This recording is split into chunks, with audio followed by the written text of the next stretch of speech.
Agora abra sua Bíblia, lá em 1 Coríntios capítulo 11. 1 Coríntios é uma carta que o apóstolo Paulo escreve à igreja de Corinto, capítulo 11. É um texto que nós sempre citamos aqui quando vamos celebrar a ceia. 1 Coríntios capítulo 11.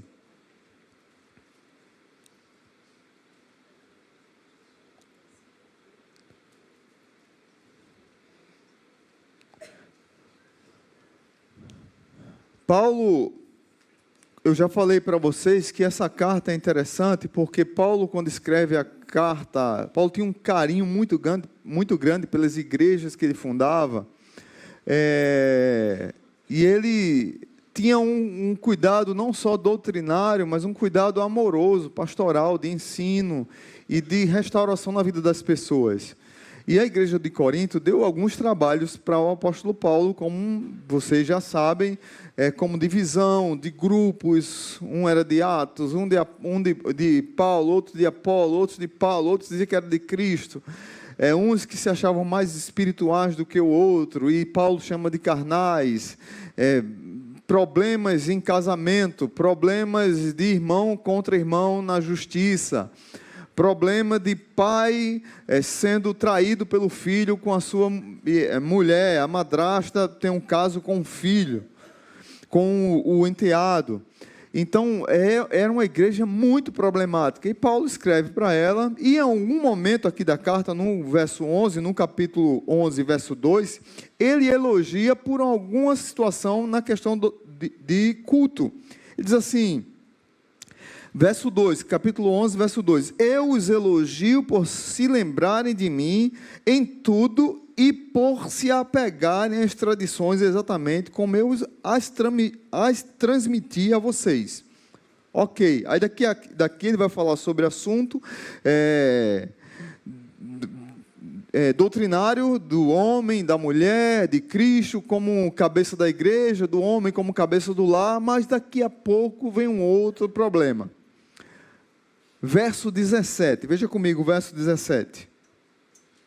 Entretanto, aí a ceia do Senhor, entretanto, nisto que lhes vou dizer, não os elogio. Ele elogia numa coisa, mas aqui ele não elogia. Pois as reuniões de vocês mais fazem mal do que bem. Em primeiro lugar, ouço que quando vocês se reúnem como igreja, há divisões entre vocês, e até certo ponto eu o creio.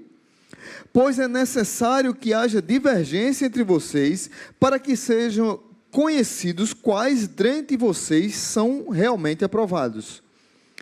Quando vocês se reúnem, não é para comer a ceia do Senhor, porque cada um come sua própria ceia, sem esperar pelos outros.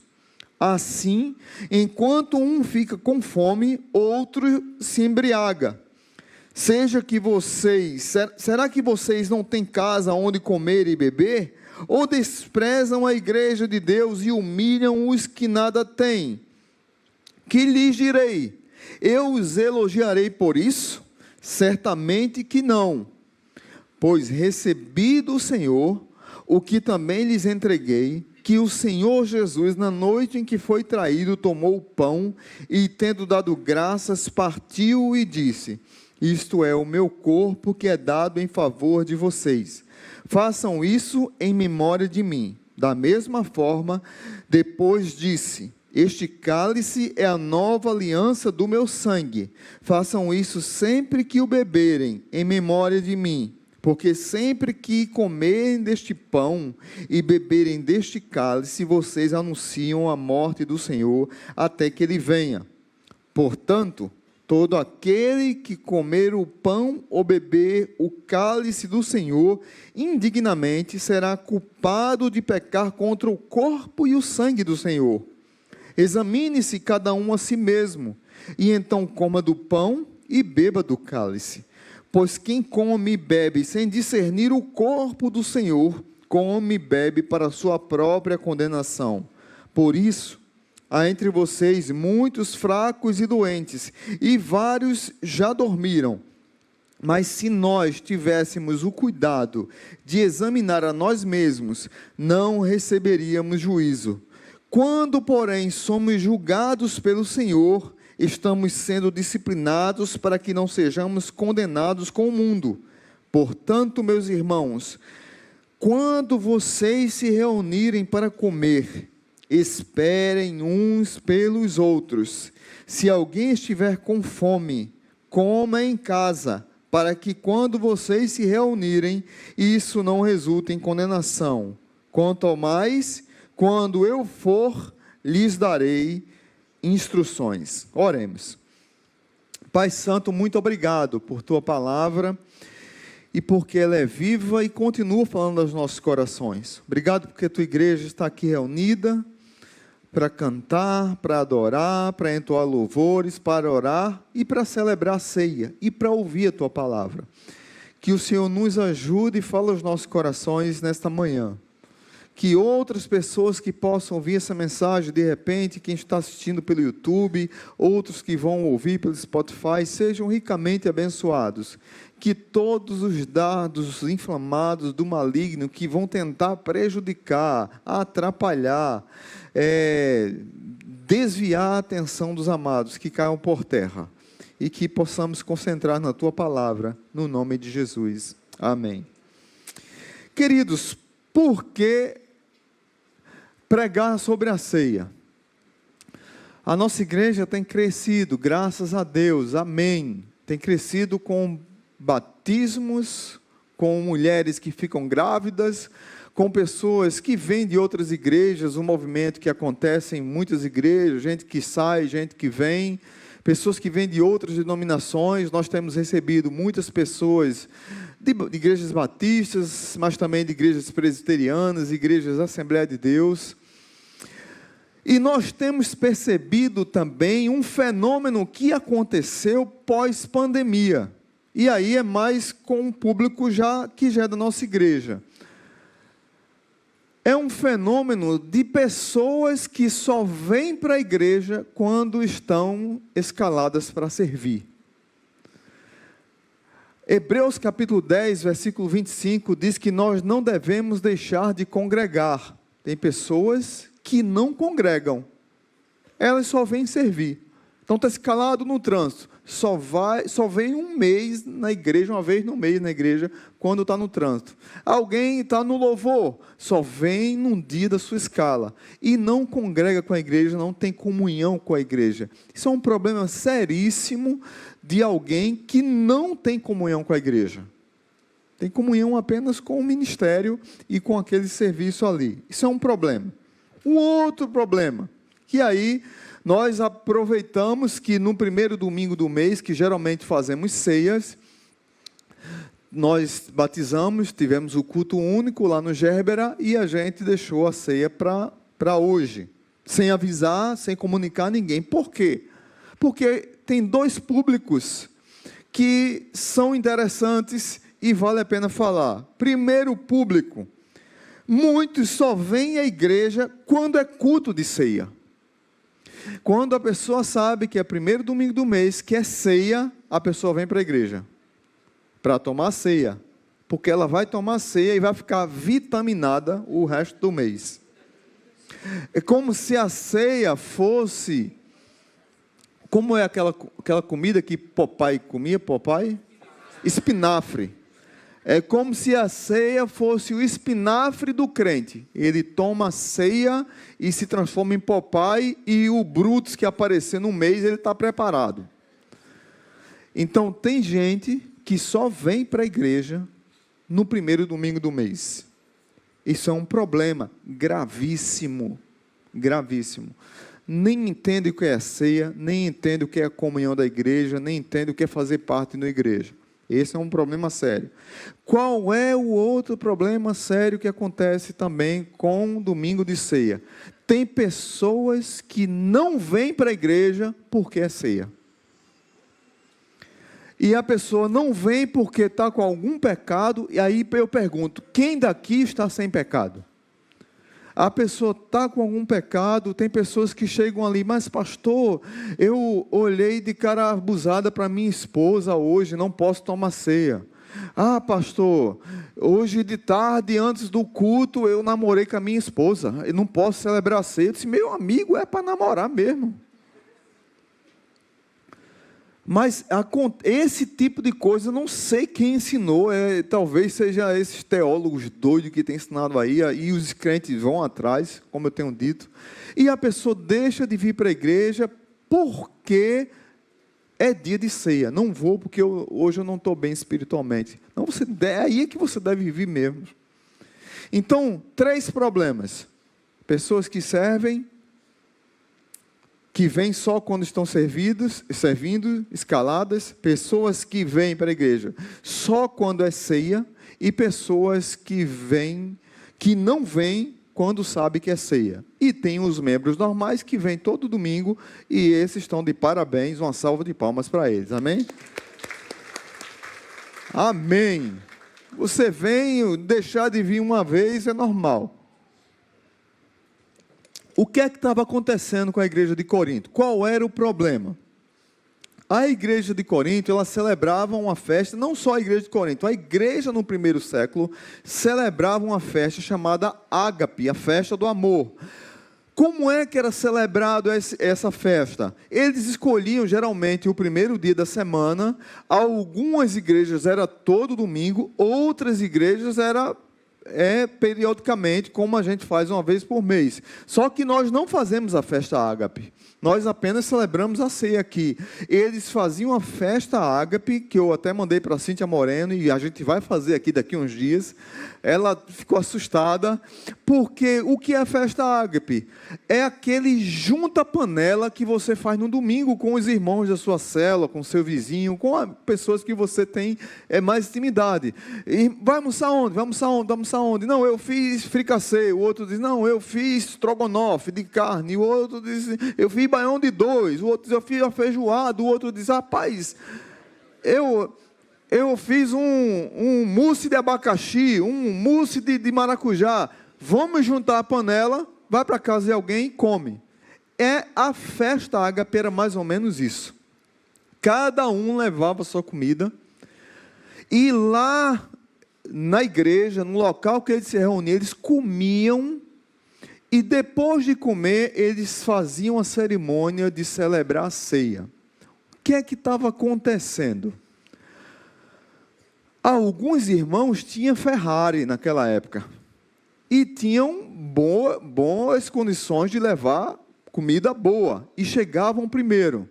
Alguns tinham Ferrari. Ferrari era um cavalinho com a carrocinha bem preparada, tinha o cara lá que batia no animal para a carroça ir, mas tinha os empregados desses amados que vinham a pé e que muitas vezes não tinham condições nem de levar comida.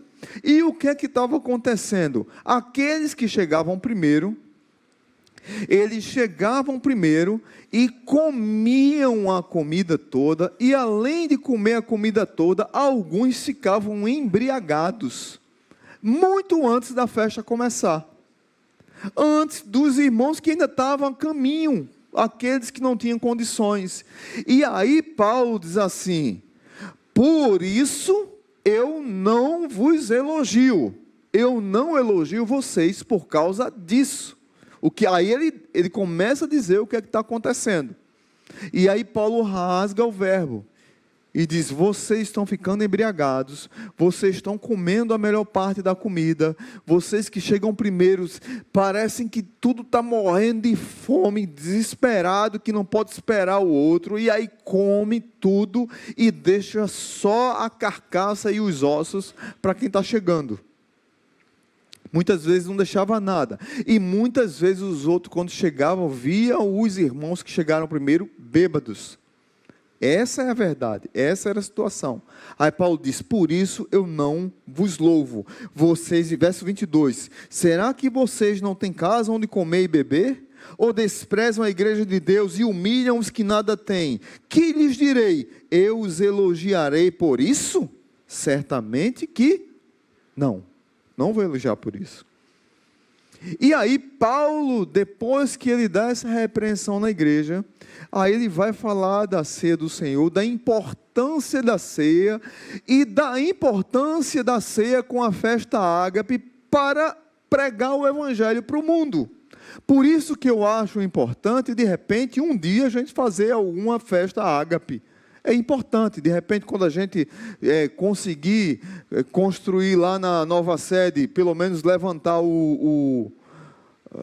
as paredes lá e cobrir, a gente fazer uma churrascada lá, ou uma feijoada, e depois a gente celebrar a ceia, fazer uma festa bonita com todos os membros da igreja, vale a pena, é isso. É todos, como a gente já fez várias vezes com batismos. A gente fazia o batismo, café da manhã, depois um churrasco, muito bom, uma bênção. Quando a igreja foi crescendo, a gente foi perdendo um pouco isso. Mas vale a pena fazer. Ontem eu estava assistindo uns stories de uma igreja que eu fui pregar, 4 vezes eu fui em Brasília pregar nessa igreja. Aí eles estavam fazendo esse final de semana agora, costela no meio da rua, assim, de lado no canteiro, costela desse tamanho, as costelas, eu não sei como é que chama, Mauro? É costela no bafo, no bafo? Bota a costela assim e deixa só as brasas lá embaixo, esquentando. Eles estavam desde ontem, aí hoje é que ia desfiar as costelinhas assim, meu Deus do céu. Nossa Senhora dos crentes. O cara, quando pensa numa costela dessa, fica doido, né? Então, eles estavam lá ontem preparando e hoje é o dia dos irmãos passarem lá e ter um tempo precioso de comunhão e depois ceia do Senhor. Então, vamos combinar um dia a gente fazer isso, né? Ô, glória! Aí, o povo gostou, amém. Mas a ceia, quando Paulo vai e aponta para a ceia é uma proclamação do evangelho dramatizada. E eu tenho sempre falado aqui que são 4 verdades, 4 apontamentos, 4 olhares que nós devemos ter quando a gente celebra a ceia. E aí eu queria que vocês, com a sua Bíblia aberta, prestassem atenção com os pontos da mensagem que eu vou trazer agora. Primeiro, a ceia, ela é essencial na fé cristã porque ela nos ensina a olhar para trás. Por que olhar para trás, pastor? Porque Cristo morreu por nós. Por que eu estou falando de pessoas que não estão entendendo ou que não têm comunhão com a igreja como deveria ser? Porque não compreenderam, talvez, o que Jesus fez. O verso 23 ao 26a diz assim: pois recebi do Senhor o que também lhes entreguei, que o Senhor Jesus, na noite em que foi traído, tomou o pão, tendo dado graças, partiu e disse: isto é o meu corpo. Jesus disse: isto é o meu corpo que é dado em favor de vocês. Façam isso em memória de mim. Um detalhe aqui, nós como batistas, nós acreditamos que isso aqui é uma ordenança do Senhor, como um batismo é uma ordenança. Ordenança é o quê? Simplificando, é uma ordem. Você é crente, então você se batiza e você celebra a ceia. Mas a ceia, além de ser uma ordenança, ela é um memorial. Nós batistas cremos que aqui é um memorial que nós estamos lembrando do que Cristo fez por nós. E aí continua o verso. Da mesma forma, depois da ceia, ele tomou o cálice e disse: esse cálice é a nova aliança do meu sangue. Ele falou meu corpo, agora meu sangue. Façam isso sempre que o beberem, novamente, em memória de mim. Porque sempre que vocês comerem deste pão e beberem deste cálice, vocês anunciam a morte do Senhor. Paulo está dizendo que quando nós celebramos a ceia, nós olhamos para trás. Qual é a mensagem quando olhamos para trás? Cristo morreu por nós. O pão é o corpo de Cristo, o vinho, o suco de uva é o sangue de Cristo, que são símbolos daquilo que Jesus fez lá atrás. A ceia me ensina A ceia me tranquiliza de que eu não tenho condições nenhuma de pagar pelos meus pecados. Por isso que aquele irmãozinho que deixa de vir para a igreja porque é dia de ceia, ele está errado. Porque ele não tem condições de pagar o pecado dele. O pecado dele já foi pago. 1 Coríntios capítulo 15, verso 3 e 4 diz: porque primeiramente vos entreguei o que também recebi, que Cristo morreu por nossos pecados, segundo as Escrituras, que ele também foi sepultado, que foi ressuscitado ao terceiro dia, segundo as Escrituras. Os cristãos precisam entender que olhar para trás é uma palavra de Deus para a nossa vida, que sempre nós precisamos fazer, independente de estarmos celebrando ceia ou não. Nós precisamos sempre olhar para trás. Jesus morreu pelos nossos pecados. Não foi a vida de Jesus que nos salvou, não foram os milagres de Jesus que nos salvou. O que nos salvou do inferno foi a morte de Jesus na cruz do Calvário. Jesus queria que nós lembrássemos da sua morte. Jesus queria que nós lembrássemos do sacrifício que ele fez. Ele orou a Deus e ele disse: Pai, eu estou sofrendo, que não seja a minha vontade, mas sim a tua. Afasta de mim esse cálice, mas não seja a minha vontade. Jesus suou sangue, Jesus sabia que ia para a cruz do Calvário, ele sabia que ia morrer. Eu gosto demais daquele filme, do início daquele filme de Mel Gibson, quando Jesus está no Getsemane orando e Satanás está ali do lado dele. Quem é teu pai? Qual é teu nome? Vale a pena se sacrificar? Vale a pena morrer? Você não tem condições. É insuportável a dor. E aquela cena do Satanás lá, que era uma mulher com a cabeça raspada, para confundir mesmo, foi fantástico a ideia do Mel Gibson. E lá tentando Jesus, e ele lá orando: Pai, afasta de mim esse cálice, e o sangue derramando, e quando e vem uma serpente, quando ele se levanta, ele... Fantástica aquela cena, porque aponta lá para Gênesis capítulo 3, versículo 15, que o filho da mulher, ele será ferido no calcanhar, mas ele esmagará a cabeça da serpente. O evangelho já estava sendo pregado em Gênesis capítulo 3, versículo 15. Jesus morreu por nós. Jesus deu sua vida por nós. Os profetas diziam isso. Isaías capítulo 53 diz: todos nós andávamos desgarrados como ovelhas.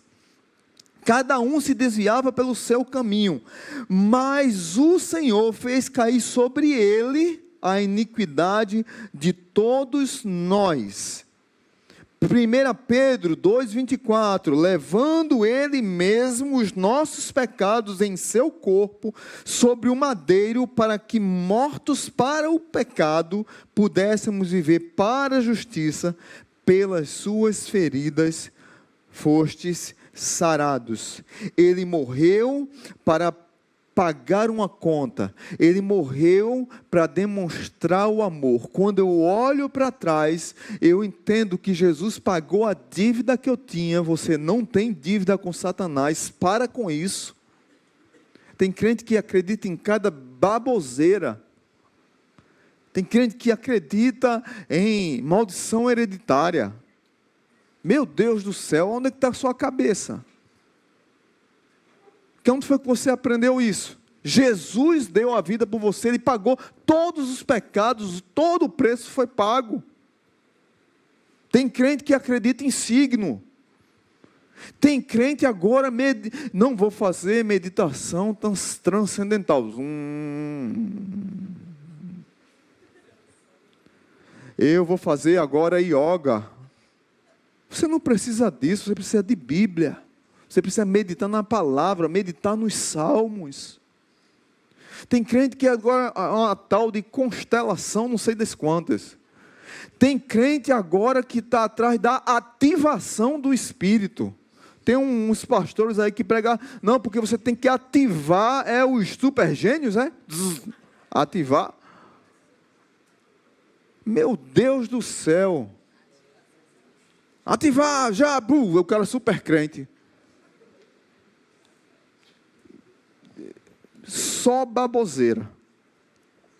Você precisa voltar à palavra de Deus. A palavra de Deus diz que a conta foi paga, que o preço foi alto, que você não tinha condições de pagar. Jesus pagou de uma vez por toda. Está consumado. Tetelestai. Está consumado, a conta foi paga. Olha para trás e percebe isso. E ele fez isso por amor, como o próprio Paulo diz lá em Romanos, que mais Deus dá prova do seu amor para conosco, de que quando ainda era pecadores, Cristo morreu por nós. Quando ainda éramos e somos pecadores, Cristo morreu por nós. Quando você olha para trás na ceia, comendo do pão, bebendo no cálice, você participa da comunhão com a igreja. Você tem convicção de que faz parte de uma comunidade. Você faz parte de uma comunidade que prega o Evangelho e avança na pregação desse Evangelho, que transforma vidas, muda pessoas, muda caráter e que continua graça sobre graça nos ensinando. Então, primeira lição, a ceia nos ensina a olhar para trás. Segundo, nós devemos também olhar para dentro. A necessidade do autoexame. Vê o que aqui Paulo diz no verso 27 e 28. Portanto, todo aquele que comer o pão ou beber o cálice do Senhor indignamente será culpado de pecar contra o corpo e o sangue do Senhor. Examine-se cada um a si mesmo e então coma do pão e beba do cálice. Verso 31. Mas se nós tivéssemos o cuidado de examinar a nós mesmos, não receberíamos juízo. Quando, porém, somos julgados pelo Senhor, estamos sendo disciplinados para que não sejamos condenados com o mundo. Paulo não disse que nós precisaríamos ser dignos de participar da ceia, mas que na verdade nós deveríamos participar da ceia de forma digna. Isso aqui é bem interessante que Paulo está dizendo. Presta bem atenção. Por conta desse texto, muitas pessoas deixam de celebrar a ceia. Porque ela diz assim, eu não sou digno, você já ouviu alguém dizer isso? Eu não sou digno de participar da ceia. Porque eu preciso resolver isso na minha vida, eu preciso tratar isso na minha vida, eu preciso resolver. Precisa sim, a ceia é momento e é lugar também de autoexame. E de tomar decisões para mudar. Mas em nenhum momento Paulo está dizendo não coma e não beba. Ele diz examine-se, coma e beba. Se você é disciplinado, depois você hoje tarde estuda em casa, Hebreus capítulo 12, verso 1 ao 12, quando fala sobre que Deus ama a todo filho que recebe e disciplina. Logo, se não é disciplinado, não é filho, e sim bastardo. A ceia é lugar, sim, de autoexame, mas de nós tomarmos decisões de tomar a ceia e deixar de fazer o que estamos fazendo errado. Porque se formos olhar literalmente, quem aqui é digno de celebrar a ceia? Tem alguém aqui que é digno de celebrar a ceia? Alguém aqui é digno de atirar a primeira pedra? Então também não é digno de celebrar a ceia. Nós precisamos entender que tomar a ceia indignamente está relacionado a pecar contra o corpo. E o que é que a igreja de Corinto estava fazendo? Estava chegando as pessoas primeiro, comendo nos seus grupinhos e deixando os pobres de lado. E uma vez até preguei aqui na igreja, o único lugar que tem um médico, um juiz, um grande político e um mendigo fedendo com o sapato todo estourado, cheio de xixi, no meio, o único lugar que todo mundo é igual, do mesmo tamanho, se chama igreja. É o único lugar. E os coríntios, eles estavam fazendo as separações. Eles estavam quebrando a comunhão. O que é celebrar a ceia indignamente, pastor? É quando nós quebramos a comunhão da igreja. Quando nós não temos um coração pródigo. Quando nós participamos seletivamente.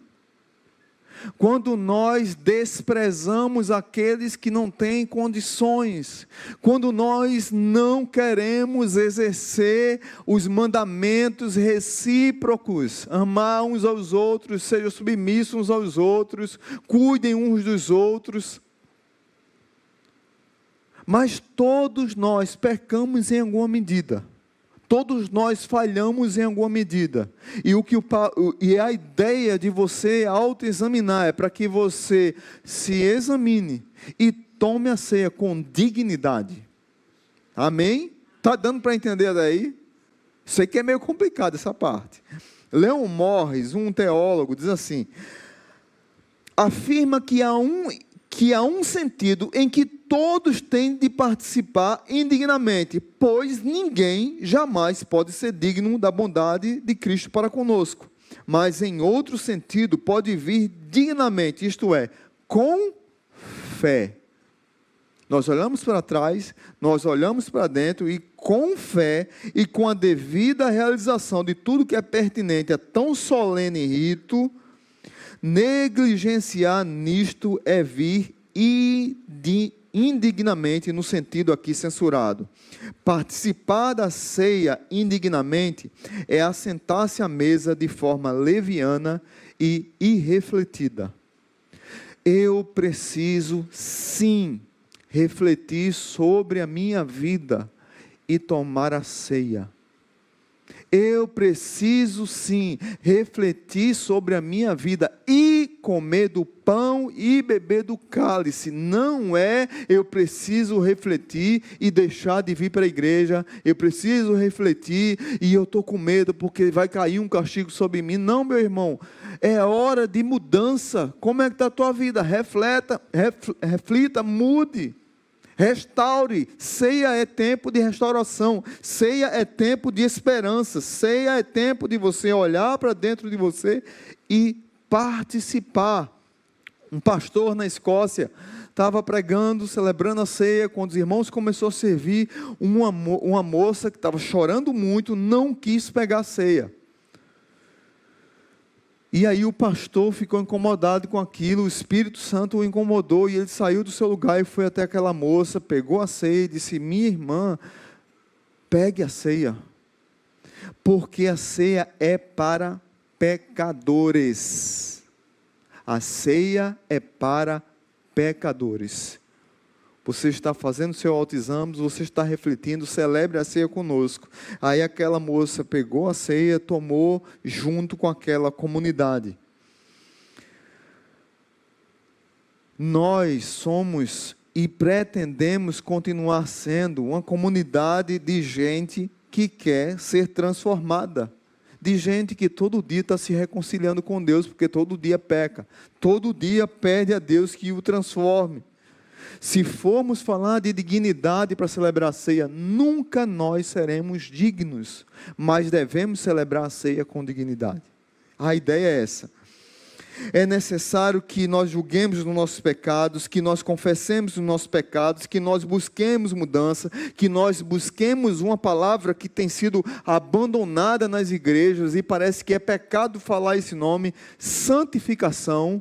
Nós precisamos nos colocar diante de Deus em santificação para que a graça de Deus, como diz lá em Tito, nos santifique. Nós precisamos nos colocar diante de Deus para que sejamos restaurados. Não celebrar a ceia dignamente é não dar valor a olhar para trás. Quando eu olho para dentro e que eu tomo assim, essa indignidade, eu não estou dando valor ao que Jesus fez na cruz do Calvário. Eu preciso examinar a minha vida, olhar para Jesus na cruz do Calvário e tomar ceia. Autoexaminar-se, autorrefletir-se, autoavaliar-se, não é olhar para o pecado dos irmãos. Tem gente que é detetive de igreja e fica olhando, fulano está tomando ceia? E fulano pode? Você não pode com essa sua língua? Porque fulano não pode. Tá entendendo? Não é você olhar para a vida dos outros, é olhar para a sua vida. É avaliar a sua vida, a sua história. É entender que Deus, Ele lhe encoraja a maturidade espiritual, a crescer na graça e no conhecimento de Deus e participar da ceia do Senhor. Você mesmo lida com seus pecados. Hernandes Dias Lopes diz que você não deve fugir da ceia por causa do pecado, mas você deve fugir do pecado por causa da ceia. Volto a dizer, se você está aqui e foi pego de surpresa, caramba, vim para a igreja hoje, não foi anunciado que teria ceia, fui pego de surpresa, pegadinha do pastor, foi pegadinha mesmo. Eu falei para a turma da mídia, não anuncia nada, porque aqueles que não vêm porque é ceia vão estar lá. E vão ser pegos de surpresas, e a minha oração é que a palavra chegue ao coração deles, e que eles parem com isso, e celebrem a ceia conosco, como irmãos em Cristo nós.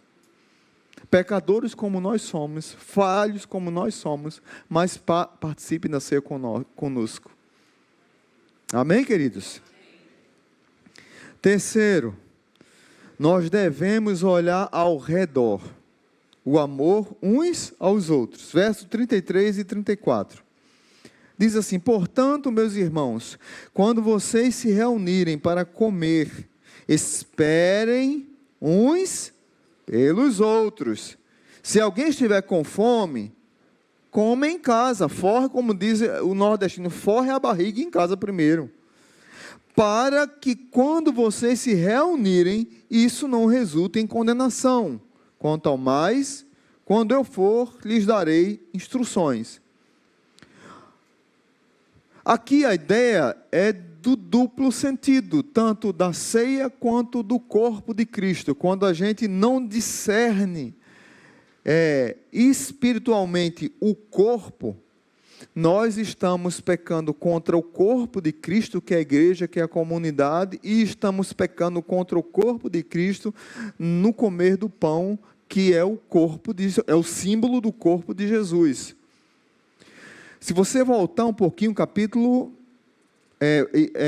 verso 29, pois quem come e bebe sem discernir o corpo do Senhor, come e bebe para a sua própria condenação. Capítulo 10, verso 17. Como há somente um pão, nós que somos muitos, somos um só corpo, pois todos participamos de um único pão. Paulo está dizendo, você deve proteger a unidade da igreja com a sua atitude. Você precisa demonstrar amor pelos seus irmãos. Você precisa, se chegar primeiro para a festa ágape, lembre do contexto que eu falei no início, festa ágape, se você chegou primeiro, espere pelos outros. Uma coisa é aqueles irmãos que a gente marca de 10, ele chega de 1 da tarde. Esse não, a gente não espera não, deixa ele com fome mesmo. Mas se a gente marcou de 10, e tem mulher com filho, tem gente que está ajeitando os meninos, tem idoso que está chegando, a gente espera todo mundo e come. Paulo está dizendo, vocês precisam preservar, demonstrar amor pela unidade e não pela desunidade. A ceia do Senhor trazendo aqui para a nossa realidade e pegando a ideia de Coríntios, é uma refeição familiar da família que deseja que seus filhos amem uns aos outros.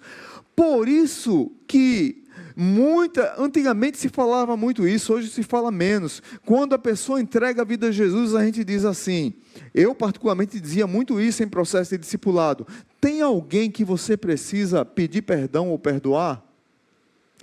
Tem alguém que você está de mal, corta aqui, estou de mal. Tem alguém? Você precisa falar. E se for dentro da igreja, aí é que lascou, é que tem que resolver mesmo. Tem que resolver logo. Como é que a gente está de mal das pessoas? Um olha para o outro, não fala. Tem gente que fala com orgulho. Faz 27 anos que eu não olho na cara daquele incircunciso. Faz 37 anos que eu não toco naquele pereba de Naamã, não é? Eu não falo com aquela pessoa, eu não olho nem para a cara dele. E tem pessoas que falam isso com orgulho. Orgulho, quando deveriam liberar. Não é que você tem que ter intimidade com a pessoa, não é que vai ter o mesmo relacionamento que teve, não tem condições. Mas quando você odeia e não perdoa, você toma o veneno e espera que o outro morra. Isso é falta de perdão. Então você precisa limpar o seu coração e entender que precisa amar não só os da igreja, mas os de fora também. E o apóstolo João, ele ainda é mais duro, mais enfático, ele diz: amados, João 4,11, 1 João, amados, se Deus assim nos amou, nós também devemos amar-nos uns aos outros. É impossível para um cristão verdadeiro dizer que está perto de Jesus, mas que está de mal de um bocado de gente. Está perto de Jesus, mas não fala com a mãe. Está perto de Jesus, mas não fala com o pastor. Está perto de Jesus, mas está de mal do líder de célula. Está perto de Jesus, mas está de mal do irmão da igreja que combinou um negócio e não fez, e está de mal. Está errado, precisa resolver. Precisa resolver e celebrar a ceia, e comer do pão e beber do cálice. Certa vez um pastor estava pregando, ia pregar sobre ceia no domingo, e o irmão o procurou durante a semana, dizendo que não ia mais para a igreja, porque tinha pecado contra alguém, e isso ia escandalizar a igreja, e tinha pecado contra alguém da igreja. Aí o pastor disse: não tem nada a ver, você precisa estar em comunhão, e deixa o Espírito Santo falar com você, quebrantar seu coração, restaurar a sua vida. E aí aquele irmão, no meio da ceia, pediu ao pastor uma palavra, e ele foi lá na frente e pediu perdão à igreja, e pediu perdão àquela pessoa a qual ele pecou.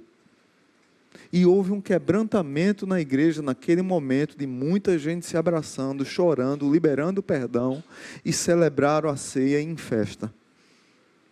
Queridos irmãos, nós não podemos dizer que eu amo na vertical, mas eu odeio na horizontal. Essa semana eu vi uma coisa que me chamou muita atenção. Não, pelo amor de Deus, não quero entrar em política, mas tem a ver com política.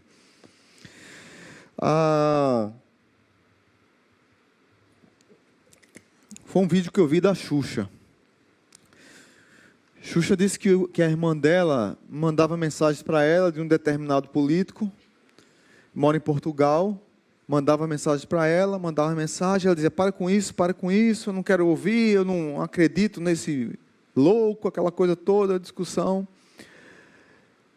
E aí ela disse: eu vou bloquear minha irmã, não vou receber mais mensagem dela não. E aí bloqueou a irmã no WhatsApp. Aí veio aniversário da irmã, ela não ligou. Veio Natal da irmã, ela não falou. Veio Natal para todo mundo, ela não falou com a irmã. Final de ano, ano novo, ela não falou com a irmã. Quando foi em janeiro, ela começou a refletir. Esse ano eu resolvo com a minha irmã, porque esse ano eu faço 60 anos e ela vai vir de Portugal e a gente resolve esse problema. Mas quando foi janeiro, a irmã de Xuxa morreu. E ela não falou no aniversário da irmã, ela não falou no Natal, ela não falou no Ano Novo, ela não falou em janeiro, e ela não vai ter a irmã no seu aniversário de 60 anos. E ela disse, por causa de briga política, por causa de homens que não tem nada a ver com a gente, com a nossa vida. Quantas famílias estão assim, gente? Quantas famílias entraram nessa onda aqui no Brasil? Eu louvei a Deus por ela ter dito aquilo, porque talvez vai ensinar um bando de louco que tem aí, e muitos deles são crentes. Você vai esperar sua mãe morrer para falar com ela? Você vai esperar seu pai morrer para ir falar com ele? Você vai esperar seu irmão morrer, chegar em casa, não tem mais jeito para ir resolver aquela pendência? Não faça isso. Deixa o teu coração livre, sem esse peso amargo da falta de perdão. E por último, quando celebramos a ceia do Senhor, nós olhamos para frente. Jesus voltará. Amém? Verso 26b. Não vou ler o todo, verso 26 todo. Porque sempre que comerem deste pão e beberem deste cálice, vocês anunciam a morte do Senhor até que Ele venha. Mas você precisa grifar isso na sua Bíblia com um vermelhão, com um amarelo, ficar grifado para que essa ânsia, expectativa da volta de Jesus possa inundar o seu coração e possa trazer paz para você. Há um clima de expectativa em toda a celebração da ceia do Senhor. Toda vez que celebramos a ceia do Senhor, nós precisamos estar felizes, porque nós olhamos para trás, nós olhamos para dentro, nós olhamos ao redor e nós olhamos para frente. A segunda vinda de Cristo é a grande esperança do cristão no mundo onde o mal tem feito tantos estragos. Atrás aponta para a sua morte, à frente aponta para a sua volta. A ceia do Senhor é o elo entre suas duas vindas, um monumento de uma garantia e de outra. É uma promessa que será cumprida. Jesus voltará. Nós, quando observamos a ceia, nós só observamos a ceia até que Ele venha. Nós vamos continuar celebrando a ceia. Por isso que você tem que participar da ceia. Por isso que você tem que vir para a igreja. Por isso que você tem que celebrar a comunhão da igreja. Porque você, junto com os irmãos da igreja, não celebra apenas que Jesus morreu e ressuscitou e que ascendeu aos céus, mas que Ele voltará para nos levar para o seu céu. Nós precisamos assumir o compromisso, olhar para a ceia e olhar como um compromisso de aliança. Você olha para a ceia, você que é noivo, que é casado, você olha para a ceia, olha para a sua aliança. Você, principalmente quem é noivo, quem não casou ainda, olha para a aliança, e a aliança do lado direito, ela aponta que eu vou assumir um compromisso e vai ter um casamento. Olhar para a ceia é saber que um dia nós, como igrejas, iremos celebrar bodas do Cordeiro. Iremos juntos completar aquilo que Jesus prometeu para nós, ter o casamento entre a noiva e o noivo. E nós somos a noiva. Diante da mesa do Senhor, nós não andamos ao redor de um monumento para admirá-lo, como muitas igrejas faziam, colocava a mesa na frente, a mesa memorial, e meio que idolatrava aquela mesa. Ceia do Senhor é celebração de vida. O Salvador está vivo. O Salvador morreu, mas Ele ressuscitou e Ele voltará. Ele está vivo, a ceia nos traz essa esperança. Amados, não somos, agora somos filhos de Deus e não é manifesto o que havemos de ser, mas sabemos que quando Ele se manifestar, seremos semelhantes a Ele, porque assim como Ele é, o veremos. Nós precisamos acreditar na promessa do Senhor. O apóstolo Paulo diz lá em Romanos capítulo 8 que nada nos separará do amor de Deus. Nem morte, nem anjo, nem principados, nem coisas do presente, nem do porvir, nem qualquer outra criatura. Nada poderá nos separar do amor de Deus. Jesus ama a sua igreja. Jesus morreu por você. Ele quer que você se autoexamine, mas Ele quer que você olhe para o seu irmão e você libere perdão, e você receba perdão, e você tenha comunhão com a sua igreja, e que você coma e beba do pão. Coma do pão e beba do vinho.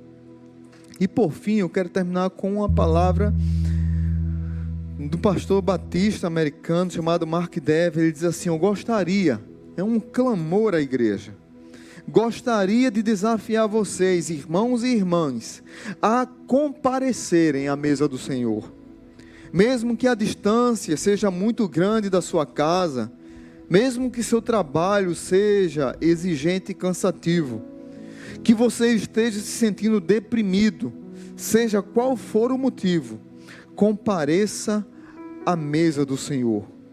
Como Cristo ordenou a todos que se dizem seus seguidores, e quando você for, vá com expectativa feliz.